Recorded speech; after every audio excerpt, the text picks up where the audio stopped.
C'est par une kyrielle de rythmes culturels diversifiés que la 9e édition du Festival international de l'art et du spectacle, Rendez-vous chez nous, prend son envol. Venus d'horizons divers, les festivaliers mettront leurs talents au service de l'art contemporain et du spectacle pour enthousiasmer les fans de l'art et du spectacle durant quelques jours. Outre l'aspect ludique, le Festival international de l'art s'investit dans la formation et la sensibilisation contre la radicalisation des jeunes à travers l'art. Cette 9e édition a pour but de rendre l'art accessible à tous les Burkinabés et du monde. L'objectif, c'est la décentralisation et la démocratisation de l'art pour tous. Donc, pour résumer, c'est de pouvoir rendre accessible l'art, parce qu'on pense que, au même titre que l'éducation, la santé, et tout le monde a droit à la culture. Voilà. Donc l'objectif, bien sûr, c'est aussi des questions d'éducation artistique.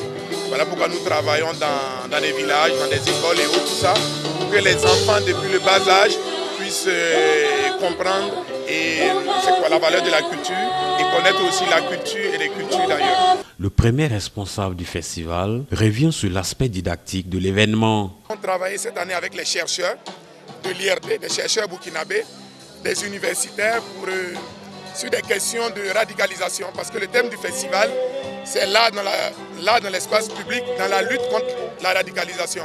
Donc c'est une première fois pour nous de nous asseoir avec des chercheurs pour réfléchir sur un sujet avant que les artistes ne fassent des spectacles et ne puissent rencontrer le public. Pour le ministre de la Culture, cette activité connaîtra un appui du gouvernement et son département travaillera à mieux organiser le secteur. Joie de participer à ce festival.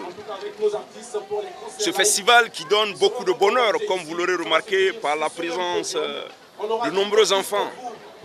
Et de ce point de vue, mon gouvernement, comme je l'ai indiqué, fera tout pour apporter le soutien qu'il faut aux acteurs du monde culturel, parmi lesquels les promoteurs de ce festival. Je l'ai indiqué, l'Afrique doit apporter au monde sa culture. Et de ce point de vue, nous avons une richesse incroyable qui va permettre au monde d'avoir une autre image que d'avoir l'image de cette Afrique où ce sont des jeunes qui tentent d'aller à l'aventure parce qu'ils désespèrent. La culture, c'est un business, c'est une mine d'argent.